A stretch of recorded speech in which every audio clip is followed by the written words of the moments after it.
선한 목자는 양을 위하여 목숨을 버립니다. 하나님께서는 우리의 선한 목자가 되시고 예수님은 우리의 선한 목자가 되셨기 때문에 신이신 하나님께서 우리를 위하여 목숨을 버리셨습니다. 이제 우리를 위하여 목숨을 버리신 선한 목자를 따라가게 하여 주시옵소서. 신이 걸음걸음 걸으신 그 발자취를 따라가게 하여 주시옵소서. 예수님 이름으로 기도드리옵나이다. 아멘. 오늘 말씀은 시편 97편입니다.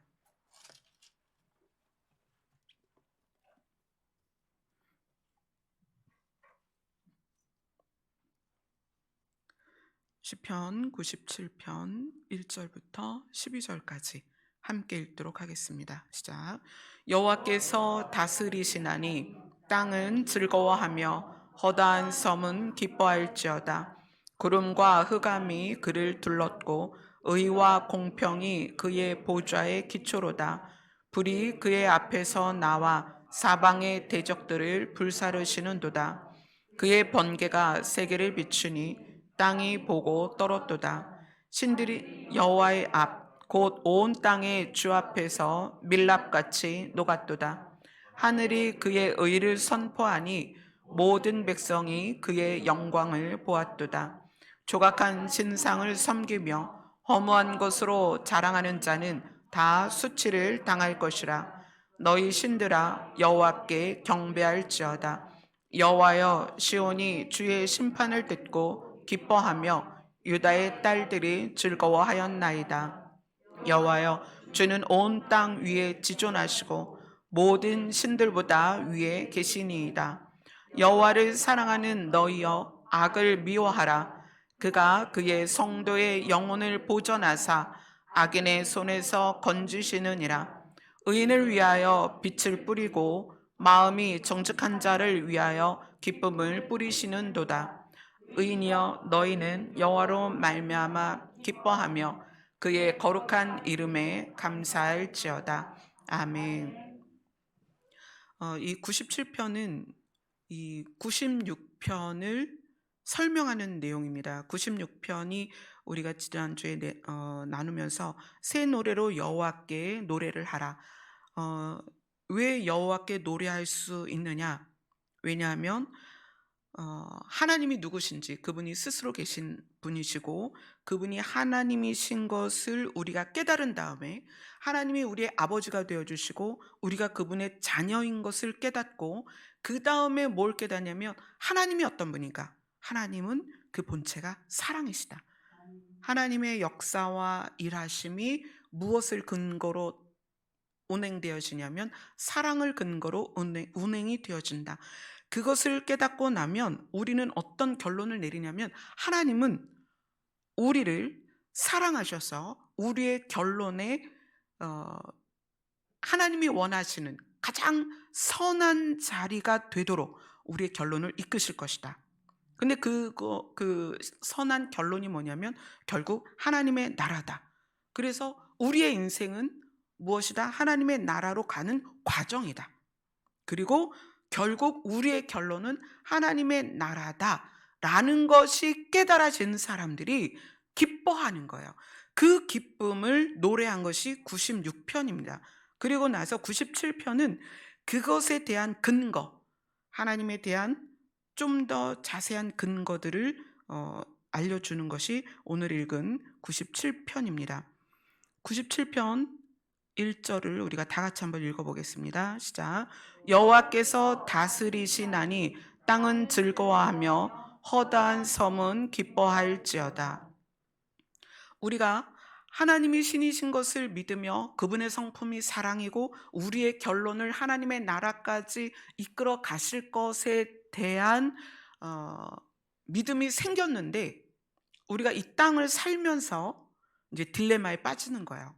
아, 내가 하나님의 자녀야. 그런데 내가 신의 자녀고 예수님은 그러셨잖아요. 우리에게 너희가 신이라 하지 않았느냐. 그렇게 말씀하셨어요.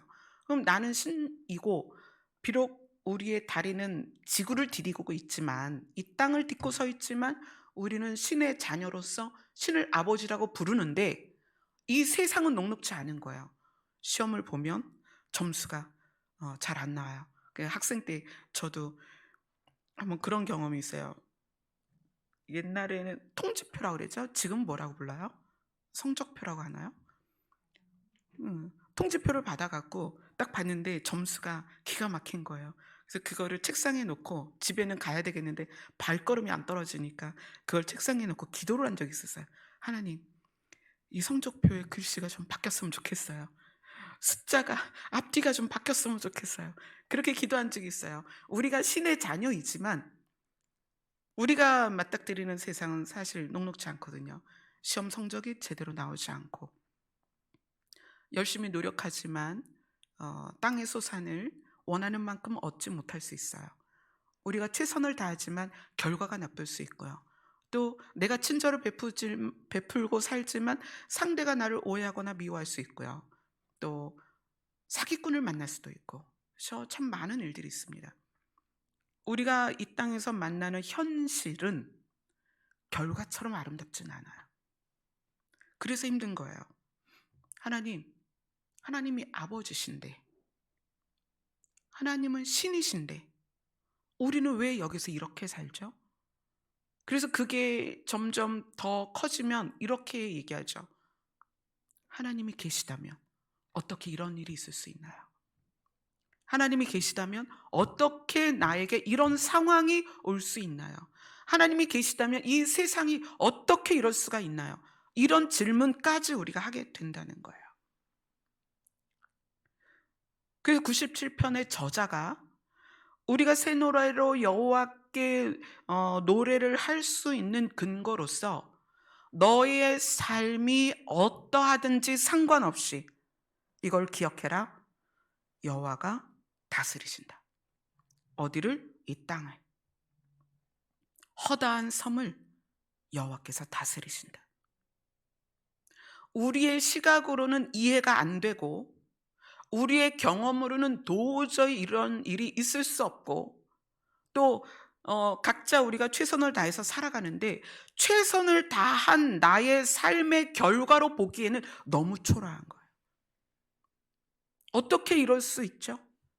내가 어떻게 했는데 이렇게 했고 이렇게 했고 이렇게 했는데 어떻게 이런 결과가 있죠? 우린 그렇게 말할 수 있습니다. 충분히. 근데 그럼에도 불구하고 97편 저자는 이렇게 시작합니다. 여호와께서 다스리신다. 어디를? 이 세상을. 여호와께서 다스리신다. 이름도 모르는 그 허다한 섬들조차도 여호와께서 다스리신다. 그래서 땅과 이 허다한 섬들은 기뻐해라. 너희 각 개인과 너희 각 인생들은 너의 경험에 비추어 하나님을 보지 마라. 하나님은 우리의 경험과 지식을 초월하셔서 온 땅의 모든 것을 통찰하시고 다스리신다. 시편 97편 저자는 우리의 심리를 꿰뚫어 보시는 분이에요.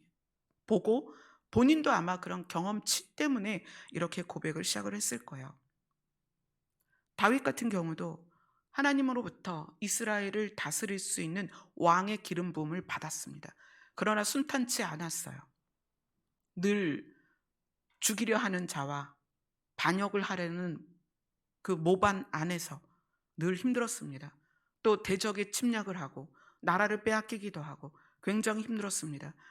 이 땅을 하나님께서 주관하시지만 이 주관하심이라는 것이 하나님께서 다스리신다는 것이 우리에게 개인적으로 어려움이 하나도 없다, 이 의미는 아니라는 거예요. 왜 그럴까요? 하나님이 다스린다고 말씀하시는데 하나님의 다스림 안에 있는 우리가 왜 개별적으로 이렇게 어려움과 연약함과 부족함이 있냐는 거예요. 나라마다 또 특별히 착한 사람들, 선한 사람들이 어려운 일을 더 많이 겪잖아요. 하나님의 다스림과 통치 안에 있는데도 불구하고 우리는 이 땅에서 왜 이러한 어려움을 겪는가? 첫째는 이 땅 자체는 하나님의 다스림 안에 있지만 이 권세는 사단에게 내어준 권세입니다. 그래서 아담과 하와가 에덴에서 쫓겨났을 때 그 쫓겨난 땅의 특징을 이렇게 표현해요. 가시와 엉겅퀴가 나는 땅이다. 그래서 너는 이 땅을 잘 가꾸고 이마에서 땀이 흐를 정도로 열심히 일해야만 너희 소산을 얻을 것이다. 그래서 세상은 우리를 찌르고 우리를 아프게 하는 일들이 태반입니다. 그런 일들이 너무 많아요. 그 다음에 에덴이라는 곳은 시간의 흐름 안에 있지 않았지만 이 세상은 시간의 흐름 안에 있습니다. 시간 안에 있기 때문에 우리가 경험할 수밖에 없는 시간 안에서의 심리적인 고통이 있다는 거예요. 여러분의 두려움이 왜 있을까요? 우리 안에 있는 두려움은 미래를 알 수 없다는 것에서 오는 두려움이에요. 막연함. 앞으로 무슨 일이 있을지. 그런 막연함이 두렵게 하죠. 초조함. 내가 한 게 없는데, 내 나이에, 나는 벌써 이렇게 나이가 됐는데. 저희가 찬미를 놀릴 때 이런 말해요. 찬미야, 내년에 계란 한 판이다. 이렇게 놀려요. 특히 부목사님이 찬미를 그렇게 놀려요. 찬미야, 너 내년에 계란 한 판이야. 그게 무슨 말이에요? 내년에 너 30살이야. 그렇게 얘기를 해요. 왜 나이 갖고 놀리는 거예요? 우리가 나이가 들어갈수록 우리 자신이 연약해지고 우리 자신이 나이에 대한 기대치가 그런 거 있죠. 나이가 들수록 좀 더 우리의 자리가 굳건해지기를 바라는데 사실 우리가 그렇진 않잖아요. 시간이 흐른다는 것은 우리에게 초조함을 줍니다. 내가 벌써 이렇게 됐는데, 내 나이가 벌써 이만큼 됐는데, 해놓은 게 없고 기반이 튼튼하지 않을 경우에 우리 안에 초조함이 있죠. 이 초조함이라는 것은 어떤 걸 많이 이룬 사람도 불구하고 다 그 내면 안에 있을 거예요. 우리가 세상에 속해 있는 한 우리는 두려움을, 막연함을, 초조함을 벗어날 길이 없습니다. 그런데 사단의 권세 아래 있는 이 세상에 우리가 살고 있지만 하나님은 무엇을 다스리시느냐? 사단의 통제 안에 있는 사단의 권세 밖에서 이 모든 것을 다스리고 있다는 거예요. 우리가 직접적으로는 사단의 권세 아래 있지만 그 사단의 권세조차도 무엇의 다스림 안에 있냐면 하나님의 다스림 안에 들어있다는 거예요. 그래서 우리가 사단의 권세를 뚫고 우리의 결론을 바라볼 수 있다는 거예요. 사단의 권세 밖에 그 사단의 권세보다 더 큰 하나님의 능력과 다스림이 우리 안에 믿음으로 있지 않다면 우리는 하루하루가 더 불안하고 처절하고 더 무섭고 그럴 거예요. 근데 우리의 믿음은 사단의 권세 밖에 있는 더 크신 하나님을 향하여 있다는 거예요. 그래서 우리의 시각이 사단의 권세를 뚫고 사단이 우리를 향하여 갖고 있는 모든 악한 계획을 뚫고 하나님께로 가서 하나님의 선하심과 그 다스림을 우리가 끌어내고 있다는 거예요. 그래서 이 시편 97편 저자가 96편을 보완하면서 하는 얘기가 너희의 노래가 새 노래가 되고 즐거운 노래가 될 수 있는 이유는 하나님이 너희를 다스리신다. 2절, 3절, 4절 같이 읽겠습니다. 시작. 구름과 흑암이 그를 둘렀고 의와 공평이 그의 보좌의 기초로다. 불이 그의 앞에서 나와 사방의 대적들을 불사르시는도다. 그의 번개가 세계를 비추니 땅이 보고 떨었도다. 하나님께서 다스리시는 그 보좌의 주변의 모습을 우리가 듣기에 와, 하나님은 정말 대단한 분이구나 라고 느낄 수 있도록 시적인 표현을 한 거예요. 구름과 흑암이 하나님을 둘렀고 의와 공평이 그의 보좌의 기초이고 불이 그의 앞에서 나와서 사방의 대적들을 불사르고 그의 번개가 세계를 비추니 땅이 보고 떨었도다. 이 세상과 이 땅은 모든 사방의 대적들은 구름과 흑암은 하나님의 권세 아래에 있어서 하나님이 그 모든 것을 통제하실 수 있다는 것을, 이 모든 세상에서 일어나는 일들이 어떠한 일이든 하나님은 다 통제할 수 있다. 자, 그 다음에 5절 6절을 같이 읽습니다. 시작. 산들이 여호와의 앞 곧 온 땅의 주 앞에서 밀랍같이 녹았도다. 하늘이 그의 의를 선포하니 모든 백성이 그의 영광을 보았도다. 여기서 산들이, 하늘이, 여기 하늘은 다른 성경에서는 하늘들 이렇게 나와요. 복수로 나오는데 우리 성경은 그냥 하늘이 이렇게 나오죠. 산들이, 하늘이, 이거는 산들과 하늘이라는 표현은 시간과 역사의 흐름을 이야기하는 거예요. 10년이면 뭐가 변한다?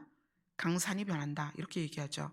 산들, 이거는 시간의 흐름과 역사의 흐름을 말하는 거예요. 산들이, 하늘들이 시간과 역사의 흐름의 모든 공간 안에서 여호와께서 다스리시는데, 온 땅의 주 앞에서 모든 것이 밀랍같이 녹았도다. 여러분, 밀랍이 뭐냐면 이제 가장 흔하게는 초나 양초나 그 화장품의 재료로 쓰이죠. 벌집이 그거를 이제 녹였을 때 한 62도 정도면 벌집이 녹아요. 근데 그게 온도가 내려가면 다시 굳어요. 그래서 그걸 가지고 착안해서 여러 가지 우리의 생필품에 이 밀랍이 쓰이는데, 100도도 아니고 65도씨에 녹아버렸다는 거예요. 무엇이? 온 땅의 권력들이, 온 세상의 계획들이 하나님 앞에서 100도도 아닌, 물이 끓는 온도가 100도잖아요. 그런데 밀랍은 60도면, 62도 정도면 녹아버려요. 그 정도의 온도에도 세상의 악한 계획들은 다 녹을 수밖에 없다. 하나님은 역사 안에서 우리를 다스리고 계시다라는 것을 시편 저자가 이야기를 하는 거예요.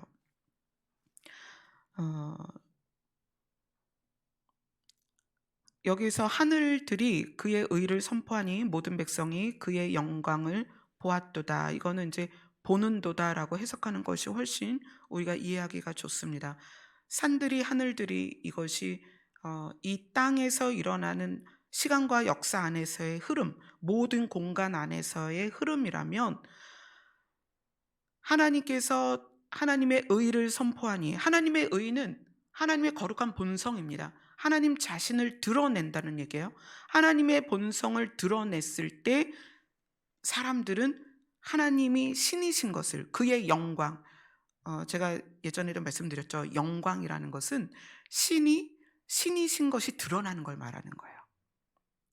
영광, 뭐 이렇게 그 찬양 안에 그 영광이 많이 들어가고 성경 안에서도 영광이라는 단어가 많이 들어가는데, 영광이라는 단어의 그 사전적인 의미는 아니에요. 제가 말씀드리는 거는 사전엔 그렇게 나와 있지 않아요. 그러나 영광을 가장 정확하게 표현할 수 있는 말은 신이신 것이 드러나는 것, 그게 영광입니다. 근데 그 신이신 영광이 우리 눈에도 보여진다는 거예요. 역사 안에서, 시간과 공간을 초월해서 우리의 모든 역사 안에서 하나님이 신이신 증거들을 우리는 보았다는 거예요. 또 앞으로도 볼 것이라는 거예요. 에덴에서 아담과 하와는 신이신 하나님을 보았습니다.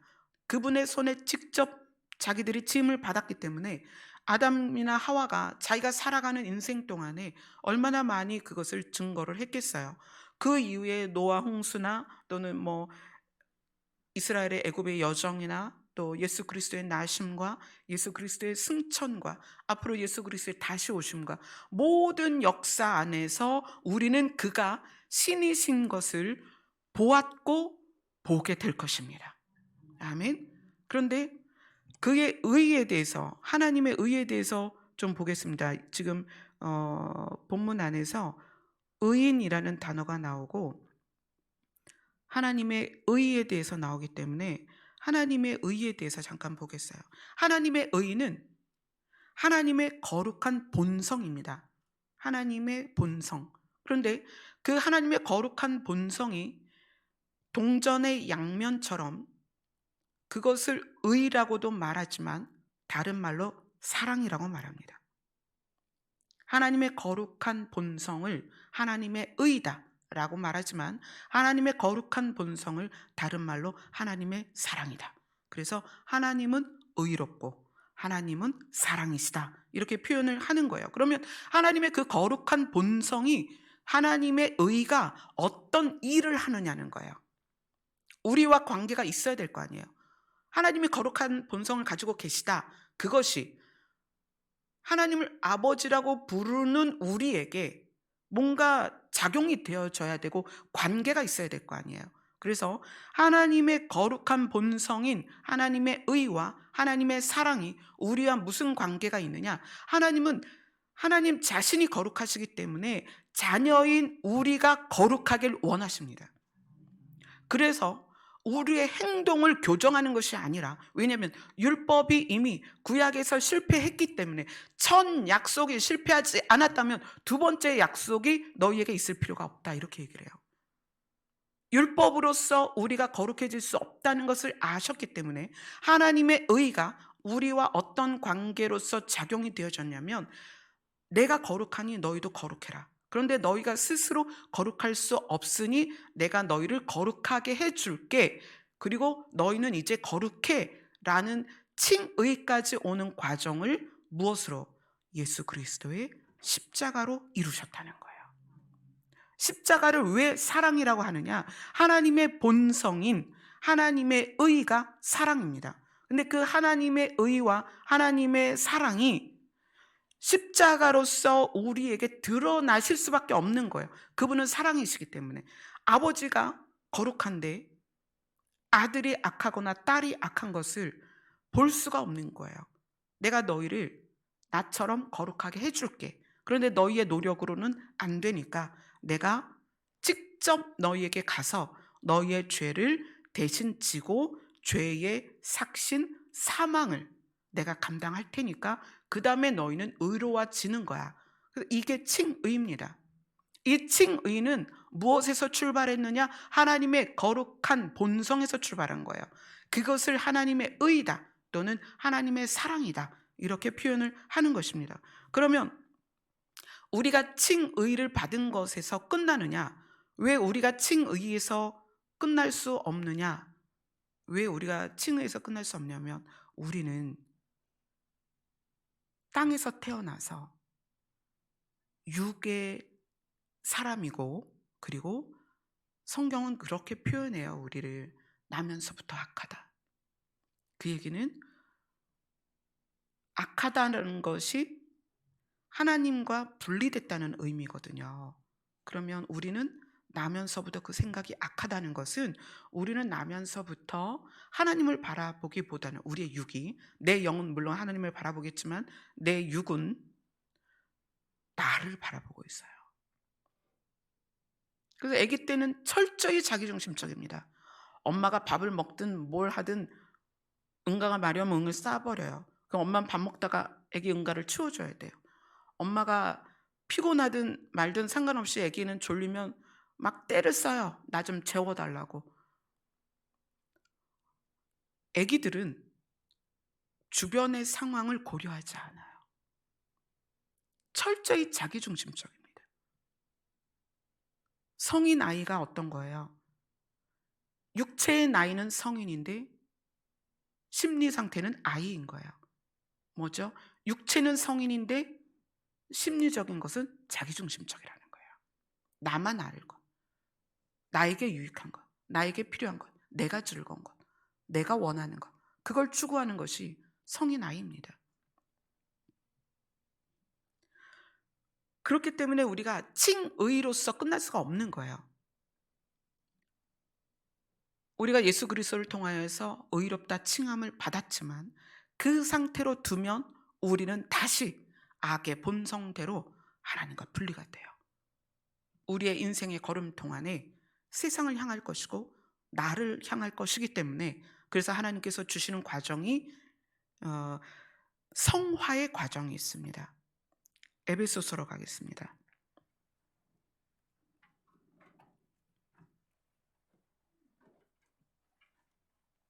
에베소서 4장 11절로 16절입니다. 다 같이 읽겠습니다. 시작. 그가 어떤 사람은 사도로, 어떤 사람은 선지자로, 어떤 사람은 복음 전하는 자로, 어떤 사람은 목사와 교사로 삼으셨으니 이는 성도를 온전하게 하여 봉사의 일을 하게 하며 그리스도의 몸을 세우려 하심이라. 우리가 다 하나님의 아들을 믿는 것과 아는 일에 하나가 되어 온전한 사람을 이루어 그리스도의 장성한 분량이 충만한 데까지 이르리니 이는 우리가 이제부터 어린아이가 되지 아니하여 사람의 속임수와 간사한 유혹에 빠져 온갖 교훈의 풍조에 밀려 요동하지 않게 하려 함이라. 오직 사랑 안에서 참된 것을 하여 범사에 그에게까지 자랄진 그는 머리니 곧 그리스도라. 그에게서 온 몸이 각 마디를 통하여 도움을 받음으로 연결되고 결합되어 각 지체의 분량대로 역사하여 그 몸을 자라게 하며 사랑 안에서 스스로 세우느니라. 하나님께서는 우리를 칭의 상태로 그냥 두지 않습니다. 하나님은 우리를 반드시 자라게 하십니다.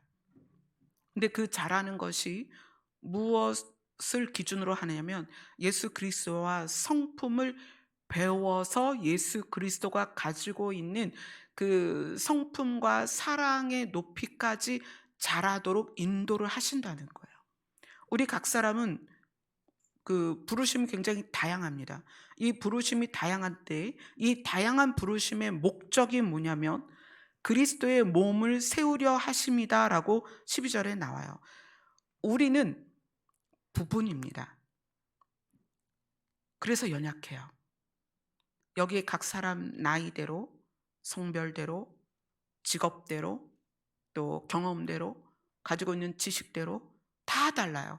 전부 다 다른데 이 중에서 두 사람을 딱 뽑아서 비교를 하면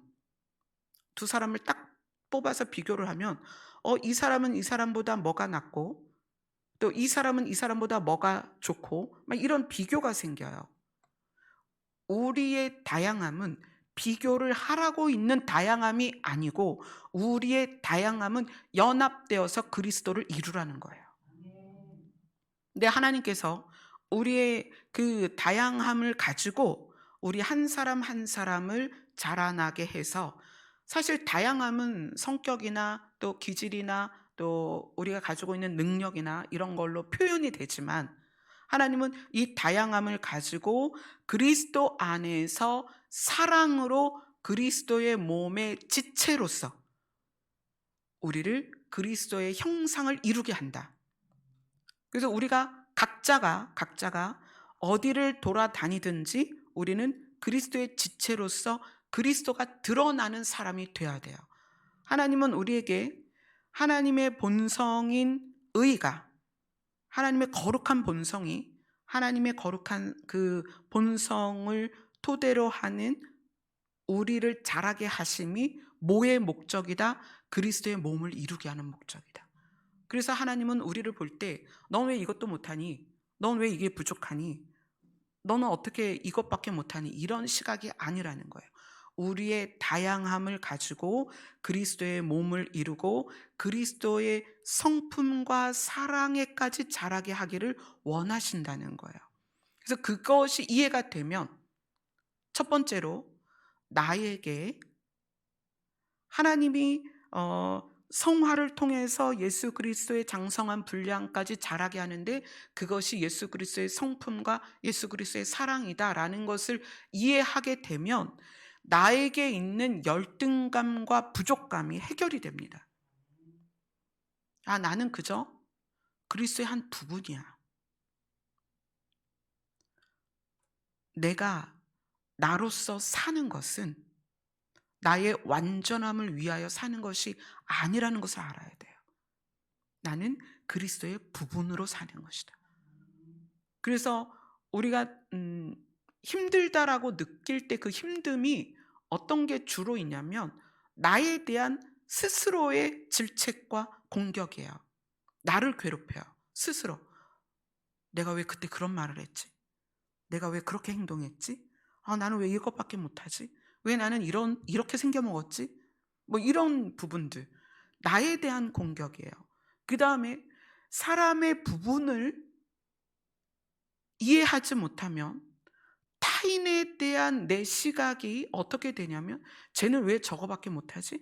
왜 쟤는 저렇게 말하지? 왜 쟤는 저렇게 행동하지? 이렇게 변해요. 나를 공격하는 것이나 타인을 공격할 때 우리의 괴로움이 시작이 돼요. 마음이 지옥 같아요. 어두워요.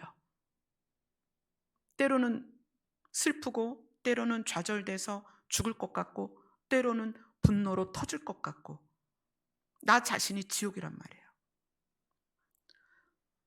나는 나 자신으로 완전할 수 없습니다. 우리는 각자 부분으로서 그리스도를 완성시켜가는 존재들이에요. 이것이 이해되어져야 우리가 이 성화의 과정에서 하나님이 나를 자라게 하실 것이고 그 자라게 하심의 하나님의 목표치는 예수 그리스도의 성품이다라는 것을 이해할 때 기능적으로 또는 육체적으로 부족한 부분에 대해서 이걸 부족감으로 느끼지 않는단 말이에요. 상대에 대해서도. 특히 부모님들 그렇잖아요. 내 아이가 공부를 잘했으면 좋겠고 어디 나가서 상을 탔으면 좋겠고 남들이 칭찬했으면 좋겠고 좋은 대학 갔으면 좋겠고 인류 기업에 들어갔으면 좋겠고 사업해서 돈 좀 많이 벌었으면 좋겠고 좋은 배우자를 데리고 와서 팔자를 좀 고쳤으면 좋겠고 막 이런 부분들이 있잖아요. 그래서 어떻게 해요? 자식을 괴롭히는 거죠. 부모가 계획한 어떤 길에 이 아이를 집어넣어서 이렇게 해야 되고 저렇게 해야 되고 끊임없이 요구를 해요. 하나님은 우리에 대하여 기대치가 있는데 그 기대치는 예수 그리스도의 성품을 닮아가는 거예요.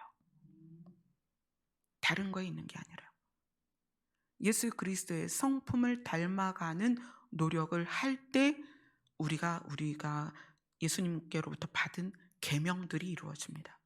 계명을 이루어서 성품이 바뀌는 게 아니라 우리의 성품이 바뀌면 계명은 저절로 지키게 돼요.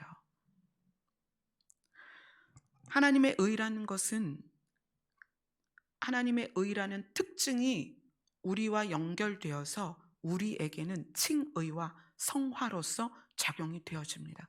우리는 하나님의 의 안에서 하나님의 그 거룩한 본성 안에서 의롭다 칭함을 받았고 지금은 어떤 기간이다? 예수 그리스도의 장성한 분량, 예수 그리스도의 성품까지 도달하도록 지금 자라나는 과정이다.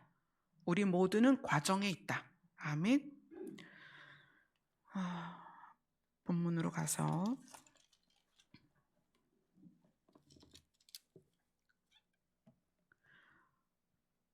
7절을 같이 읽겠습니다. 시작. 조각한 신상을 섬기며 허무한 것으로 자랑하는 자는 다 수치를 당할 것이라. 너희 신들아 여호와께 경배할지어다. 그게 이제 96편에서는 만국의 모든 신들은 우상이다 이렇게 표현을 했었어요. 그 조각한 신상과 허무한 것을 자랑하는 자는 다 수치를 당할 것이다. 언제? 하나님이 신이신 것이 드러났을 때. 하나님이 신이신 것이 드러났을 때 조각한 신상과 우상을 섬겼던 자들 또는 자기가 가지고 있는 허무한 것으로 자랑했던 자들이 다 수치를 당할 것입니다. 8절, 9절, 10절을 같이 읽겠습니다. 시작. 여호와여 시온이 주의 심판을 듣고 기뻐하며 유다의 딸들이 즐거워하였나이다. 여호와여 주는 온 땅 위에 지존하시고 모든 신들보다 위에 계시니이다. 여호와를 사랑하는 너희여 악을 미워하라. 그가 그의 성도의 영혼을 보존하사 악인의 손에서 건지시느니라. 네, 거기까지요. 하나님이 신이신 것이 드러났을 때, 하나님이 신이신 것이 드러났을 때 가장 기쁜 건 우리가 될 것입니다. 그죠? 우리가 이 땅에서 세상의 반대에도 불구하고 핍박에도 불구하고 아니다, 하나님만 신이시다 라고 외쳐왔던, 그리고 그 신을 아버지라고 불렀던 우리가 아버지의 명예가 드러났을 때, 하나님이 신이신 것이 드러났을 때 아마 우리가 가장 기뻐할 것입니다. 그래서 8절은 시온과 유다의 딸들이 기뻐하고 즐거워할 것이다. 하나님의 백성들이 기뻐하고 즐거워할 것이다. 하나님이 신이신 것이 드러났을 때, 예수님이 다시 오셨을 때, 예수님의 나라가 세워졌을 때 우리가 가장 기뻐하게 될 것입니다. 여호와를 사랑하는 너희여. 자, 우리에게 말씀하시는 거예요. 하나님을 아버지라고 부르는 너희여, 악을 미워하라. 그가 그의 성도의 영혼을 보존하사 악인의 손에서 건지시느니라. 자, 하나님이 성도를 악인의 손에서 건지시는데, 하나님이 우리를 사랑해서 악인의 손에서 건지시기를 원하시지만, 하나님이 우리를 악인의 손에서 건지시는 조건으로 악을 미워하라는 거예요. 우리가 하나님을 사랑하는데, 하나님을 사랑하는 것에서 반드시 동행되어져야 될 게 뭐냐면 악을 미워하는 것입니다. 근데 이 악을 미워하는 것이 그냥 단순히 뭐 거짓말하고 사기치고 남을 때리고 욕하고 이런 악이 아니라 하나님과 분리되는 것에 대해서 경각심을 가지라는 거예요. 우리가 인생을 살면서 우리가 이 땅에서 일어나는 많은 일들을 봅니다. 그런데 우리가 선택의 기로에 섰을 때, 무엇을 결정해야 되는 그 결정의 기로에 섰을 때, 또는 어떤 순간순간 내 마음에 요동이 칠 때 우리는 무엇을 기억해야 되냐면 하나님과 더 깊이 연합될 것이냐, 하나님에게서 멀어질 것이냐, 이것에 대한 각자의 인식이 있어야 된다는 거예요. 이 악을 미워하라는 것은 단순히 뭐 욕하지 마, 나쁜 짓 하지 마, 이 개념이 아니라는 거예요. 하나님과 멀어질 수 있다는 것에 대한 개념을 우리가 가지고 있어야 되는 거예요. 일생을 살면서 조금만 각도가 틀어져도 결과적으로는 엄청난 각도로 벌어집니다. 이거는 인생을 결정하는 것에 의해서 각도가 벌어지는 거예요. 그럼 우리가 결정을 앞두고 선택을 해야 되는 상황 앞에서 우리가 무엇을 기억해야 되느냐? 악을 미워해라. 하나님을 사랑한다면 악을 미워해라. 하나님을 사랑한다면 하나님께 가까이 가는 것에 대한 인식을 가져야 된다. 하나님을 사랑한다면 하나님과 멀어질 수 있다는 것에 대한 개념을 가져라. 그것이 우리 안에 있어야 됩니다.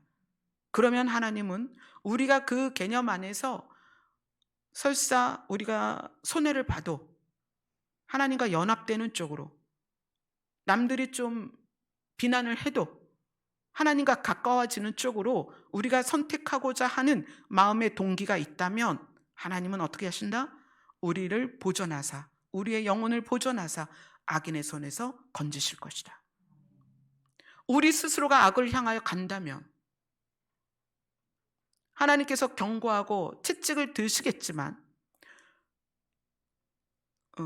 관계라는 것은 자발적인 거기 때문에 결국 우리가 추구하는 것으로 가게 돼 있어요. 그래서 하나님이 경고하시는 거예요. 여호와를 사랑하는 너희여, 악을 미워해라. 나와 분리될 수 있고 나와 멀어질 수 있다는 것에 대한 개념을 반드시 가져라.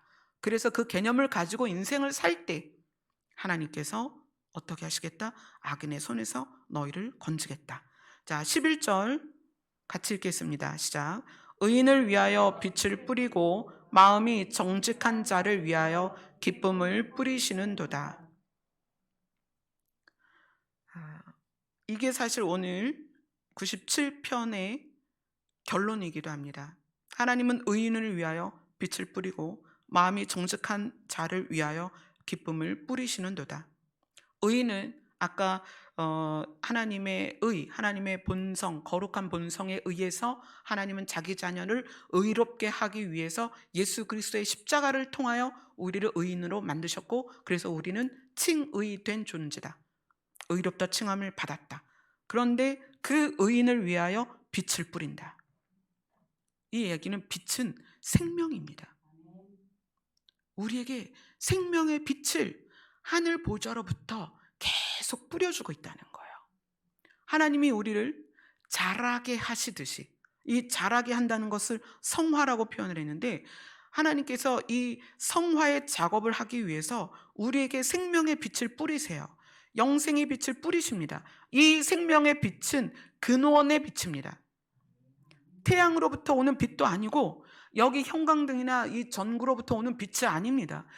태초에 창세 이전에 있었던 하나님의 생명의 빛이 의인들에게 뿌려지고 있다는 거예요. 여러분은 느끼던 느끼지 못하던 그 빛의 영향을 지금 받고 있습니다. 누구를? 의인을 위하여. 여러분이 하나님을 아버지라고 부른다면 지금 여러분의 상태가 어떻든지 상관없이, 사실 저는 아픈 분들을 많이 접해요. 병원에 있는 분들, 현재 질병을 앓고 있는 분들, 또 질병 때문에 죽음의 문턱에 있는 분들을 접합니다. 그분들의 상황은 절망적이죠. 살 수 없다는 것을 본인이 인식하거나 가족들이 인식한 경우도 있습니다. 생활고로 너무 힘든 분들도 있어요. 어떤 자매는 매월 저한테 그 생활고로 인해서 목사님 이번 달은 얼마만 주세요, 얼마만 주세요, 이렇게 요청하시는 분들도 있어요. 우리는 이 땅 안에서 의인이지만, 칭의를 받은 의인이지만 정말 많은 어려움 가운데 있다는 거예요. 그런데 그런 의인인 우리를 여기서 분명히 표현하잖아요. 의인을 위하여 빛을 뿌린다. 하나님은 절대 우리를 그대로 두지 않습니다. 이 그대로 두지 않는다는 것이 우리의 병이 뭐 그날 확 다 나았고 뭐 돈 벼락이 떨어져 이런 말씀이 아니에요. 하나님이 우리에게 주시고자 하는 하나님의 나라를 위하여 반드시 우리가 그 나라에 들어갈 수 있도록 생명의 빛을 우리에게 뿌리고 있다는 거예요.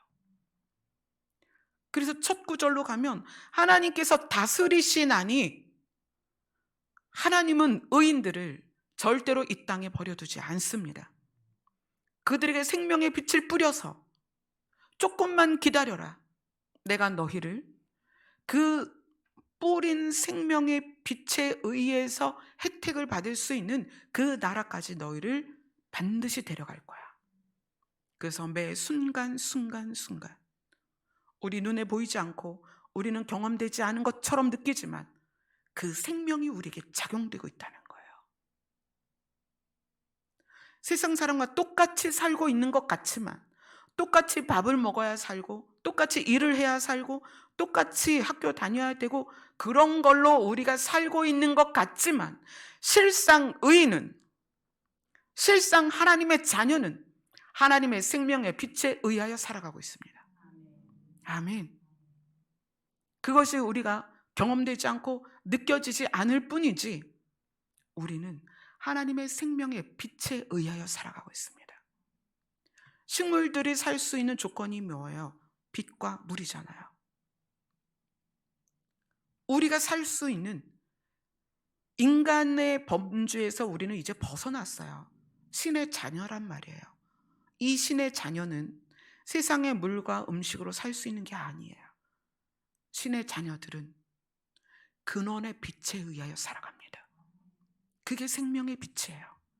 영생의 빛이에요. 그게 예수 그리스도입니다. 형상으로는 예수 그리스도이지만 예수 그리스도도 태초에 있었던 빛이다.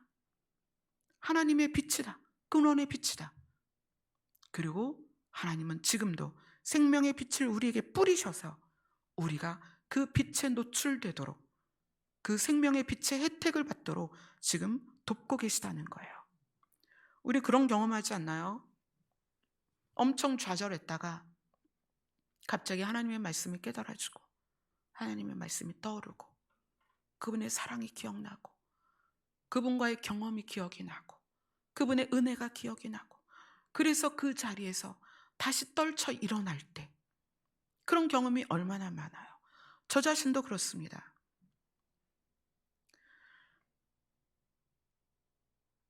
강단에서 설교를 하는 것이 일주일에 2번이지만 저는 많은 분들과 통화를 하고 상담을 합니다. 또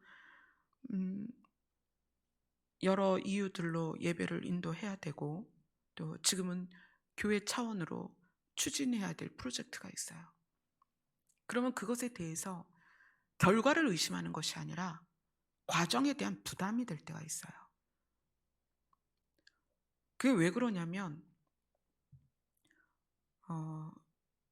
저 자신이 저에게 있는 노하우나 능력을 가지고 이 과정을 가는 게 아니기 때문에 그래요.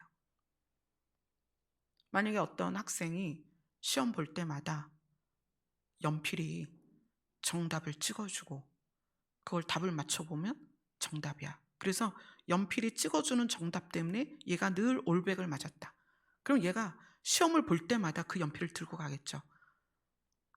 그런데 만약에 그 연필이 정답을 찍어주지 않으면 얘는 점수를 잘 받을 수 없어. 왜? 자기 실력이 아니니까. 그러면 시험을 봐야 되는 시간마다 아마 걱정이 될 거예요. 이 연필이 또 정답을 찍어줄까? 마찬가지로 저도 그래요. 제가 목회를 하면서 1000번이 넘는 설교를 했습니다. 근데 이 1000번이 넘는 설교가 제 지식에서 나온 게 아니란 말이에요. 그럼 저는 다음 설교를 위해서 늘 두려워요. 하나님, 어떤 말씀을 전해야 될까요? 어떤 말씀을 나누어야 될까요?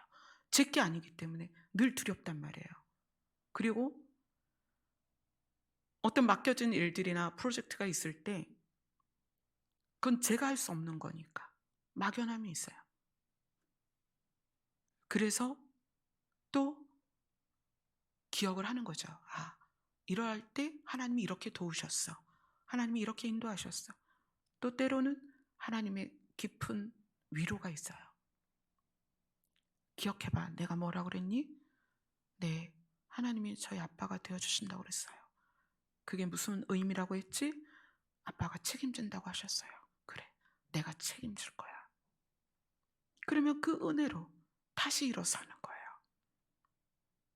저라고 늘 당당하고 저라고 늘 자신 있게 말씀을 전할까요? 아니에요.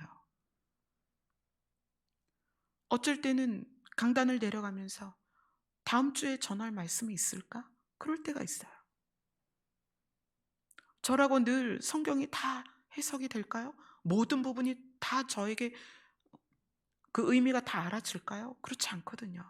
하나님이 열어주시는 부분만 알아요.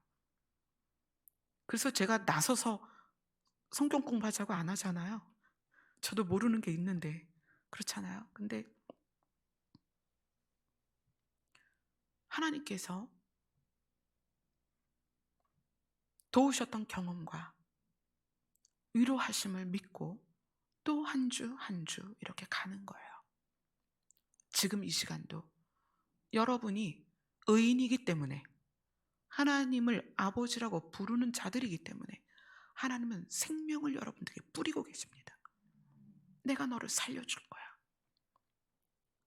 근데 그것이 조금 더 확장되면 이 생명의 빛이 우리 안에서 어떻게 드러나냐면, 그 11절을 같이 다시 한번 읽겠습니다. 시작. 의인을 위하여 빛을 뿌리고 마음이 정직한 자를 위하여 기쁨을 뿌리시는도다. 아멘. 의인을 위하여 생명의 빛을 뿌리시는데 마음이 정직한 자를 위하여 기쁨을 뿌리시는도다. 이것은 이 기쁨은 기쁨을 뿌리는 게 아니라 이 기쁨은 마음이 정직한 것의 결과입니다. 자, 하나님이 자기 자녀들에게 생명의 빛을 뿌리고 그 다음에 의인이 마음이 정직한 자가 되어가는 거예요. 아까 칭의와 성화를 구분해서 나눴잖아요. 하나님이 우리를 예수 그리스도로 칭의하시고 그 다음에 성화, 이것은 예수 그리스도의 성품의 장성한 분량까지 우리를 자라게 하시는데, 의인에게 생명의 빛을 뿌리시는데 그 생명의 빛이 우리 안에 계속 들어오면 마음이 어떻게 변하냐면 마음이 정직한 자가 됩니다. 이 정직하다는 것은 거짓말을 안 한다는 뜻이 아니에요. 이 정직하다는 것은 마음이 올바르다, 이렇게 표현하시면 될 것 같아요. 의인이 생명의 빛의 뿌림을 받고 생명의 빛의 혜택을 받으면서 우리의 마음이 올바르게 됩니다. 올바르게 된다는 것은 기준이 바르게 세워진다는 거예요. 우리의 마음의 기준이 바르게 되면 기쁨이, 일반적으로 이 땅에서 살면서의 기쁨은 상대적인 거예요. 그러니까 상황이 나를 기뻐하게 해요. 우리가 기뻐지는 순간이 어떤 거예요? 어떤 상황이 또는 어떤 사람이 나에게 기쁨을 느끼도록 해주는 거거든요. 근데 여기에서의 기쁨은 아닙니다. 생명의 빛이 결과로 주는 기쁨은 내 안에서 솟아나는 거예요. 그러니까 하나님의 자녀인 의인들에게 생명의 빛을 뿌려주시는데 그 의인들이 생명의 빛을 계속 받으면서 어떻게 변하냐면 마음이 올바르게 변합니다. 근데 마음이 올바르게 변하면, 우리 안에, 내 안에 기쁨이 솟아난다는 거예요. 마음이 바르지 못하면, 기준이 바르지 못하면, 이것을 다르게 표현하면 마음이 삐뚤어지면, 마음이 균형을 잃으면, 이것이 마음이 올바른 거랑 반대되는 거죠. 마음이 균형을 잃으면 누가 나를 쳐다보기만 해도 비웃는다고 느껴지고, 누가 뭐라고 행동할 때 나를 무시하는 것 같고, 또 열등감이나 부족감에 의해서, 열등감이나 부족감이 내 안에 있으면 나를 자책하거나 상대를 미워해요. 나는 왜 이거밖에 안 되지? 그러면서 나를 자책하거나 그걸 느끼게 하는 상대를 미워하게 되고요. 이것이 조금 해결되면 교만해지거나, 또는 이게 해결이 안 되면 부모를 원망하거나, 굉장히 이게 많은 문제를 일으켜요. 그래서 마음이 올바르게 되는 게 굉장히 중요하다는 거예요. 마음이 올바르게 되면 내 안에 기쁨이 솟아납니다. 상황이 변하거나 타인이 내게 주는 기쁨이 아니에요. 내 안에 있는 기쁨입니다. 무엇에 의하여? 생명의 빛이 뿌려져서 그것이 열매가 되는 게 기쁨입니다.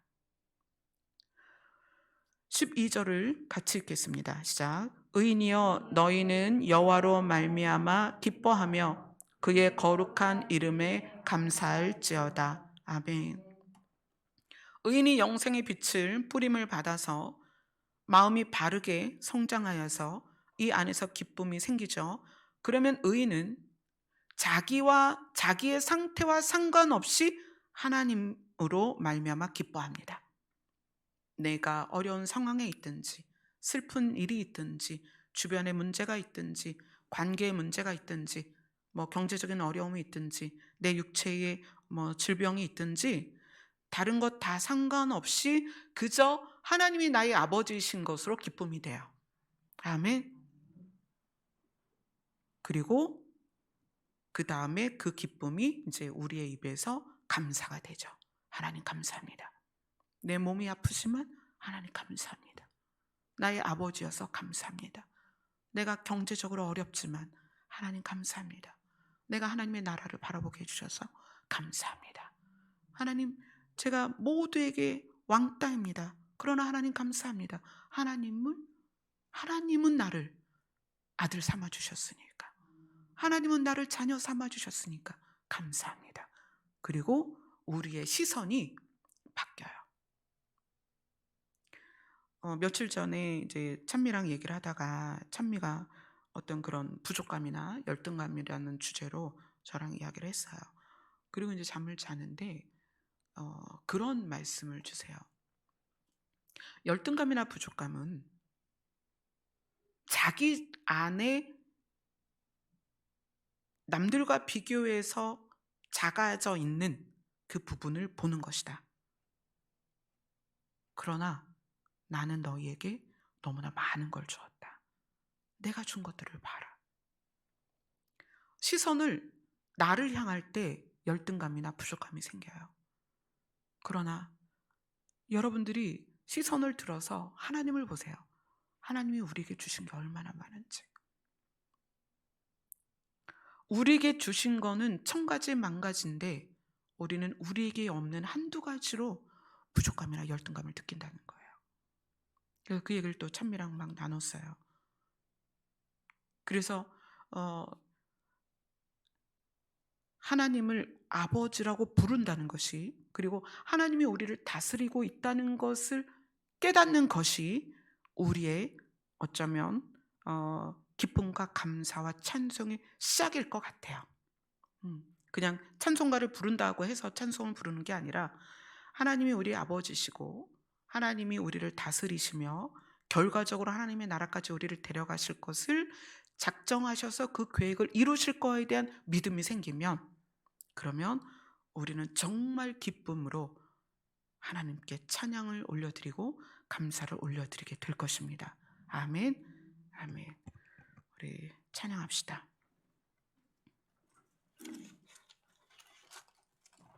545장입니다.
살아갈 때에 우리 소원 주 안에서 이루리.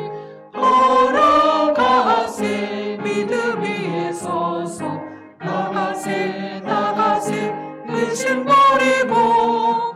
걸어가세 믿음 위에 서서 능가기에 아무 증거 없어도 주님의 거룩함을 두고 맹세한 주 하나님 아버지는 참 이쁘다. 그 귀한 모든 약속 믿는 자에게 능치 못할 무슨 일이 있을까. 걸어가세 믿음 위에 서서 나가세 나가세 의심 버리고. 걸어가세 믿음 위에 서서 눈과 귀에 아무 증거 없어도. 아멘. 560장 찬양하겠습니다.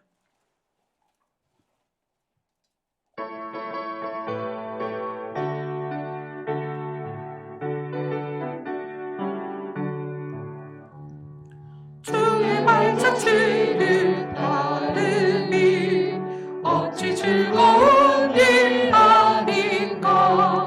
마음의 맑은 하늘 열리고 밝은 빛이 비친다.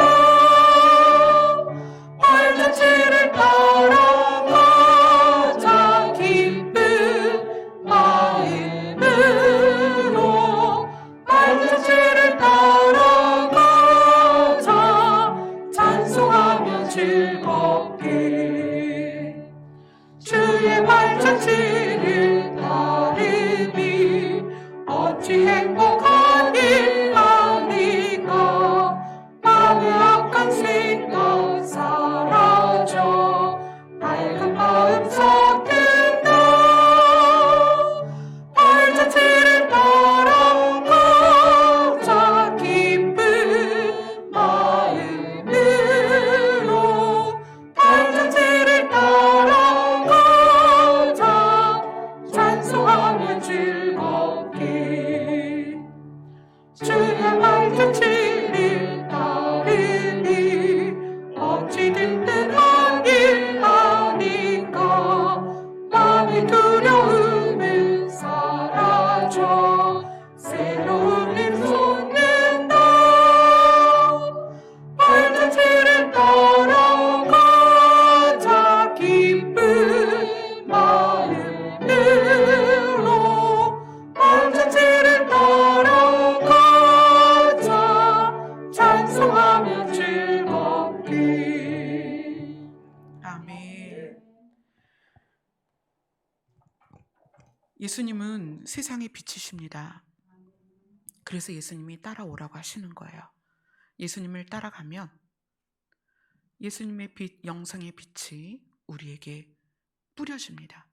그 빛은 우리의 마음을 바르게 합니다. 그러면 그 바른 마음 안에서 기쁨이 솟아나는 거예요. 아멘. 예수님을 따라가는 이 발걸음이, 발자취가 쉽진 않습니다. 그러나 결과를 기대하세요. 하나님의 나라가 기다리고 있습니다. 아멘. 기도하겠습니다. 주님, 우리의 연약함을 아십니다.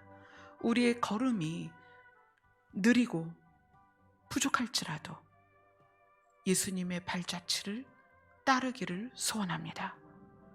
우리의 걸음에 힘을 주시옵소서. 예수님 이름으로 기도드리옵나이다. 아멘. 우리 다 같이 기도하겠습니다.